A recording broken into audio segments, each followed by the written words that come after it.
The glare of the spotlight. Strobe lights, blinding as miniature supernovas, detonated around Dean, each explosion momentarily searing his image into the collective mind of the room. The air, a cloying cocktail of cheap cologne and anxious perspiration, thrummed with a palpable predatory tension. A metallic forest of microphones bristled, yearning for the faintest tremor in his voice. He'd just delivered a perfunctory statement about his forthcoming film, his smile a practiced artifice stretched precariously over a churning unease. He knew the Inquisition was nigh. A sharp, reedy voice sliced through the murmurs. "Mr. Martin, regarding persistent rumours about your alleged alcohol problem, is it true that it's destroying your family?" The reporter, a gaunt man with eyes glinting with avarice, thrust his microphone forward. A ravenous bird pecking at an open wound. A collective intake of breath rippled, swiftly followed by a fusillade of shutter clicks. Dean felt the familiar constriction in his chest, the primal urge to retaliate. This wasn't about the film, it was about the scent of blood. His recent divorce, the insidious whispers, all grist for this public dissection. Another voice chimed in. "Your children, Mr. Martin. Surely they deserve to know the truth about their father's struggles." The cameras zoomed, their mechanical whir a suffocating drone.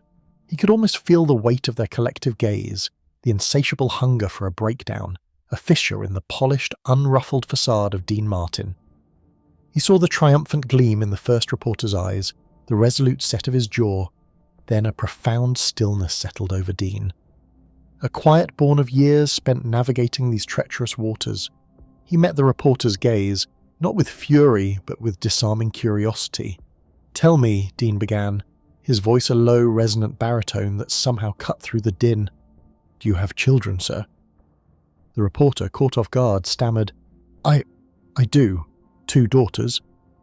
His confident posture wavered, a flicker of something akin to discomfort crossing his face. "And do they ever ask you about the pressures of your work?" Dean continued, his eyes unwavering. "Do they ever wonder about the toll it takes, the compromises you make to put food on their table, to give them a good life?" The room fell silent, save for the faint whir of the cameras. The reporter, his face now a shade paler, shifted his weight. He opened his mouth, then closed it, a solitary bead of sweat tracing a path down his temple. He slowly, almost imperceptibly, lowered his microphone and receded into his seat, the fire in his eyes extinguished. Dean turned his gaze to the sea of faces, a profound weariness etched around his eyes that even the glaring lights couldn't mask. "Fame," he said, his voice now imbued with a raw honesty that silenced every critic, every cynic, "is a strange beast. It gives you so much, and it takes just as much, sometimes more. And yes, my children deserve the truth. They deserve to know that their father, like every father, tries his best. They deserve to know that sometimes best is a messy, imperfect thing, filled with late nights and early mornings, with triumphs and with failures. They deserve to know that the man they see on screen, the man the world scrutinizes, is just a man who loves them more than any spotlight, more than any applause, more than any drink could ever offer." A profound hush enveloped the room, the kind that only true vulnerability can command. Dean Martin, the effortless crooner, the king of cool, had just laid bare a piece of his soul, not for the cameras, but for the universal truth of fatherhood. The hunter's scent. The flashbulbs popped like a sudden hailstorm, each burst etching Dean's face into 1,000 temporary afterimages. He'd barely begun his opening remarks about the new film when a voice, sharp and unyielding, cut through the din. "Mr. Martin," the reporter, a woman with a tightly pulled ponytail and eyes that gleamed with predatory intent, leaned into the microphone. "There are persistent rumours about your alleged alcohol problem, and its impact on your family, your recent divorce. Are these connected?" A collective gasp rippled through the room. Other reporters, sensing blood, shifted, their cameras whirring, lenses zooming in on Dean's face. He could feel the weight of their expectations, the hunger for a breakdown, a slip. The ponytail woman pressed on, her voice gaining an almost righteous fervour. "Your children deserve to know the truth, don't you think, about their father's struggles?" The air crackled with a tension that was almost physical. Dean took a slow breath, the scent of hot camera equipment and cheap coffee filling his nostrils. He didn't flinch, didn't deflect. Instead, A faint, almost imperceptible smile touched his lips. He looked directly at the reporter, his gaze surprisingly gentle. "Ma'am," he began, his voice a smooth baritone that somehow managed to cut through the noise without raising in volume. "That's a very personal question. If you don't mind me asking, how is your own family doing? Are your children thriving?" The reporter, caught completely off guard, faltered. The gleam in her eyes dimmed, replaced by a flicker of confusion, then something akin to embarrassment. Her mouth opened, then closed. She looked around as if searching for an escape route, before slowly, almost reluctantly, sinking back into her chair, the microphone now forgotten in her lap. The other reporters, momentarily stunned by the unexpected turn, lowered their cameras slightly. The pack had been momentarily disarmed. Dean turned back to the remaining microphones, his earlier smile deepening. "Look," he said, his voice now imbued with a startling honesty. "This life, it's a tightrope walk. You're trying to be a good entertainer, a good man, and yes, a good father, all while the world is watching, judging, and sometimes, well, even hoping you fall. It's not easy. But my children, they know I love them, and they know that sometimes even the strongest people need a helping hand, or a quiet moment to themselves." The room was silent save for the click of a single camera, capturing a moment of raw vulnerability that defied the sensationalism. The ambush. The stifling air in the press room vibrated with the collective hum of hungry cameras and expectant whispers. Dean, framed by a dozen microphones, felt the familiar prickle of anticipation, but today it was sharper, laced with something predatory. He'd just finished a polite, if uninspired, answer about his upcoming film when a voice sliced through the air, sharper than the rest. "Mr. Martin," a young woman with a determined jawline and a notepad clutched in her hand began, her voice edged with a practiced journalistic gravitas. "There are persistent rumours about your alleged alcohol problem and its supposed role in the dissolution of your marriage. Your children, Mr. Martin, deserve to know the truth. Don't you agree?" A hush fell, thick and immediate. Flashbulbs flared, momentarily blinding him. He saw the glint in the reporter's eye, the tightening of her grip on the pad. She was hunting. Other reporters, sensing blood, leaned forward, their faces a mosaic of professional curiosity and ghoulish fascination. A camera lens zoomed in, a cold, unblinking eye. He could feel the trap closing, the narrative already being spun in 1,000 headlines, the easy deflection, the indignant denial. They were all well-worn paths, and precisely what she expected. Dean took a slow, deliberate breath, letting the silence hang, thick and uncomfortable. He met the reporter's gaze, not with anger, but with a surprising gentleness. "Miss, I don't believe I caught your name." Saunders, Janet Saunders, New York Sentinel. Her chin lifted, a flicker of triumph in her eyes. "Miss Saunders," Dean continued, his voice calm, almost conversational, "you mentioned children deserving the truth, a sentiment I wholeheartedly agree with. May I ask, do you have children, Miss Saunders?" The question hung in the air, unexpected, out of place. Her confident posture wavered, the camera lenses seemed to pause, caught off guard. She stammered, That's not relevant to the story, Mr. Martin." "Perhaps not to your story, Miss Saunders," Dean replied, his gaze unwavering, "but very relevant to mine and to the truth you profess to seek. Because if you do, you'll understand the weight of balancing public life with private responsibility. The exhaustion of wanting to give them everything, while the world demands pieces of you. The fear that you're failing them, even as you strive to give them a better life than you had." He paused, letting the raw honesty of his words sink in. "It's a tightrope, Miss Saunders, and sometimes one stumbles. We all do." The room was utterly silent. Janet Saunders, her face flushed, slowly lowered herself into her seat, her notepad now forgotten in her lap. The predatory gleam in her eyes had been replaced by a disconcerting introspection. Dean then looked directly into the sea of cameras, his voice resonating with a quiet dignity that transcended the cacophony of the moment. Fame, like any powerful force, demands a price. Sometimes that price is paid in public scrutiny, sometimes in private heartache. My children are my world, and like any parent, I strive to protect them, to guide them, to be present for them. That means making mistakes, learning from them, and trying every single day to be better. It's not a story for headlines, it's just life.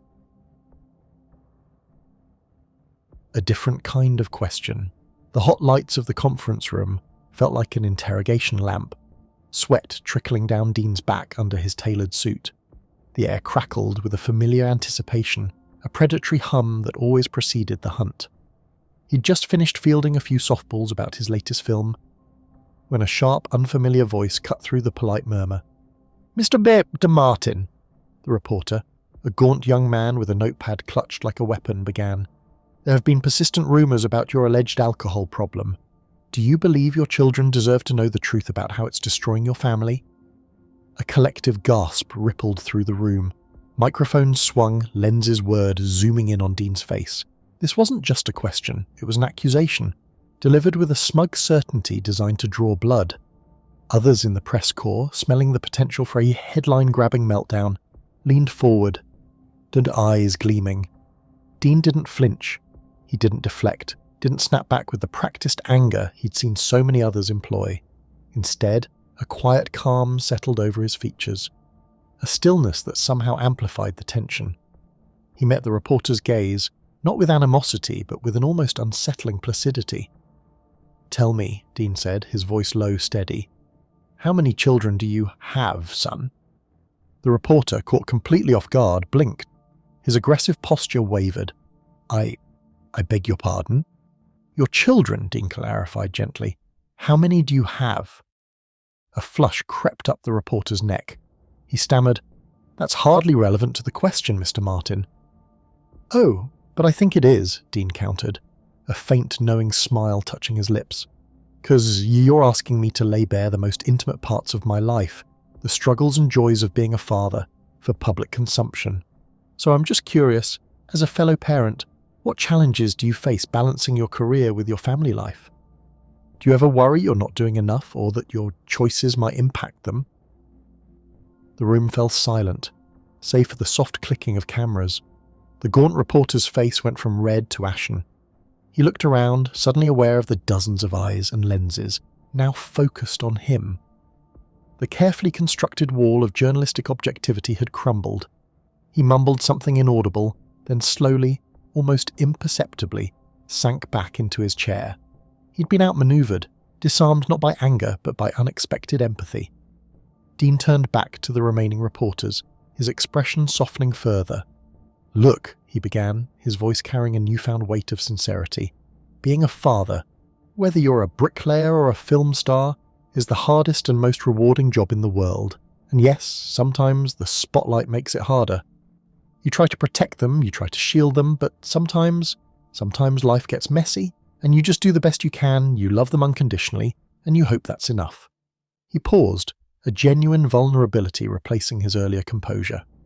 Because in the end, that's all any of us can really do, isn't it? The air in the room had transformed. The hunger for scandal had dissipated, replaced by a quiet, collective understanding.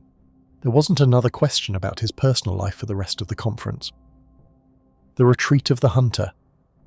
The bright lights of the television cameras felt like a physical assault, each flash a tiny explosion in Dean's peripheral vision.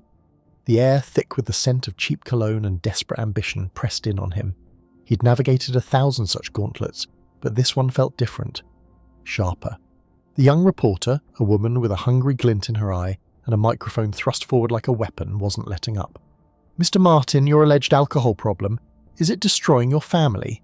Her voice cut through the murmur of the room, stark and unforgiving. A collective gasp, then the frantic whir of camera lenses zooming in.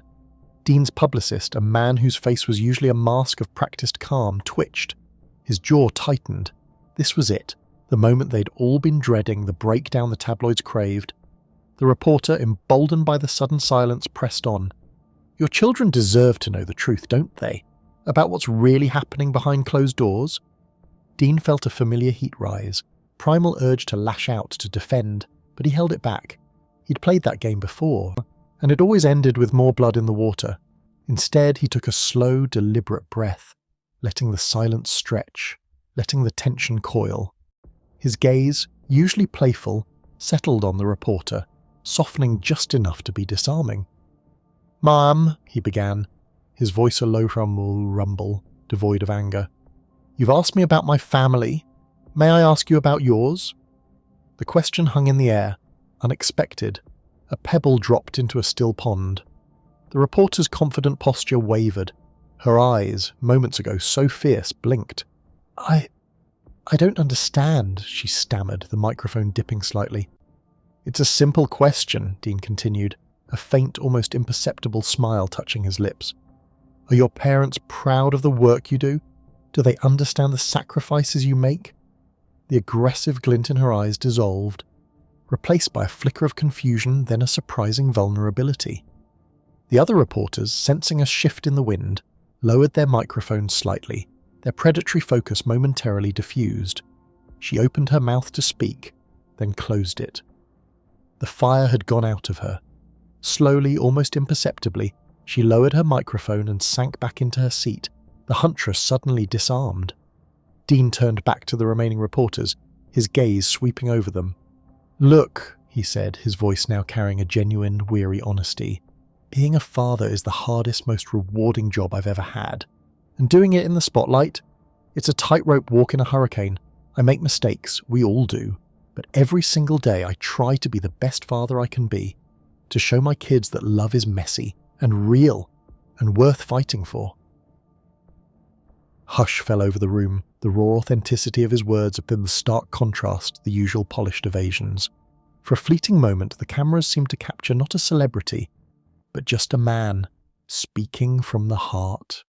The honest truth, the bright lights of the press conference felt like a physical weight, pressing down on Dean. He'd learned to navigate the glare, to find the one friendly face in a sea of flashing bulbs, but today, that comfort wasn't there. A sharp, insistent voice cut through the hum of the room. Mr. Martin, reports indicate your recent divorce was fueled by an alleged alcohol problem. How do you respond to accusations that your drinking has destroyed your family? A collective gasp rippled through the room. Microphones tilted, cameras whirred, zooming in on his face. This was it. The moment they'd been hunting for, the crack in the polished facade. The reporter, a young woman with a steely glint in her eyes, pressed on. Your children, Mr. Martin, don't they deserve to know the truth? Dean didn't flinch. He didn't get defensive, didn't deflect.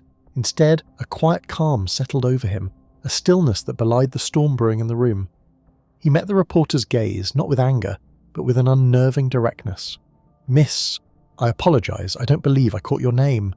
Jessica Thorne, she supplied, her voice a little less confident now, thrown off balance. Jessica, Dean repeated softly, do you have children? The question hung in the air, unexpected and disarming. Jessica's confident posture wavered. She hesitated, a blush rising on her cheeks. That's not relevant, isn't it? Dean's voice was gentle, yet it carried across the room with surprising authority. 'Cause if you do, you understand the constant tightrope act, don't you? The endless push and pull between providing for them, chasing a dream and simply being there. The fear that you're always falling short no matter how hard you try. He paused, letting his words sink in. And if you don't, then perhaps you can imagine the weight of that responsibility, the way it shapes every decision, every joy, every regret. Jessica's shoulders sagged almost imperceptibly. She swallowed hard, her eyes darting away from his, then back again. The predatory gleam had vanished, replaced by a flicker of something akin to understanding. She sat down slowly, the microphone clattering faintly against the table. Dean turned his gaze to the wider room, his voice gaining a new resonance. This life, under this spotlight, it's a privilege. But it's also a constant battle against forces that want to define you, to simplify you into a headline. My children, they deserve a father who is honest, flawed, and utterly devoted. They deserve to know that love, in all its complicated forms, is the truest north. And sometimes the honest truth is that even the strongest among us stumble.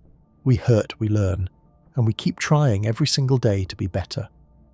The air in the room, once thick with tension, now hummed with a different kind of energy, a quiet, almost reverent awe, the Martin moment. The blinding glare of Klieg lights hammered down. Dean's fingers, an automatic reflex, tightened the knot of his silk tie. The room thrummed with the feverish clatter of camera shutters and the guttural murmur of reporters jockeying for position. He'd just concluded a perfunctory announcement about his upcoming Vegas residency, and the air thickened with the unspoken anticipation of the true spectacle. He knew it was coming. It always did. A sharp voice cleaved the din. Mr. Martin, your recent divorce has been widely publicised. Many are asking if your alleged alcohol problem contributed to the dissolution of your marriage and, more broadly, to the stability of your family life. A collective gasp rippled through the crowd. No soft pitch, this. Dean's smile, an immaculately carved mask, didn't waver, yet a subtle current of tension snaked through the space.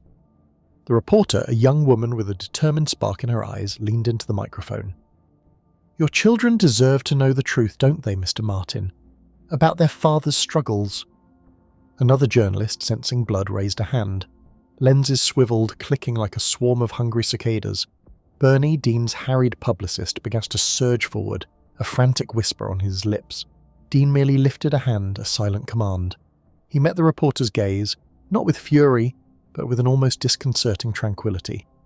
Before I answer that, Dean's voice, smooth as aged bourbon, resonated. I'm curious, ma'am. I couldn't help but notice the ring on your finger. His eyes briefly dipped to her left hand. Do you have children? The reporter, momentarily nonplussed, stammered, I do, Mr. Martin, 2. And a husband? Dean inquired, his tone deceptively mild. Yes, I'm married. Her bravado had begun to fracture, a faint blush creeping up her neck.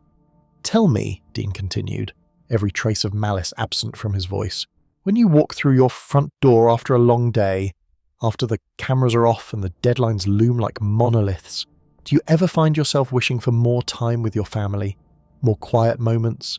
Do you ever worry that the relentless demands of your career might, even inadvertently, steal something precious from them? The room hushed. The air now crackled with a distinct, unfamiliar energy. The reporter's shoulders subtly sagged. She hesitated, then slowly, quietly sank into her seat. The microphone before her suddenly appearing burdensome. Dean allowed the silence to linger, a palpable shift in the atmosphere. Then he turned to face the assembled press, his gaze sweeping across their faces like a tide. Life, for all of us, is a perilous tightrope walk. Fame, fatherhood, vocation, personal demons, they are all interwoven strands in the same intricate tapestry. There are days when I've faltered, undeniably. There are days when I've yearned for nothing more than to be a better father, a better husband.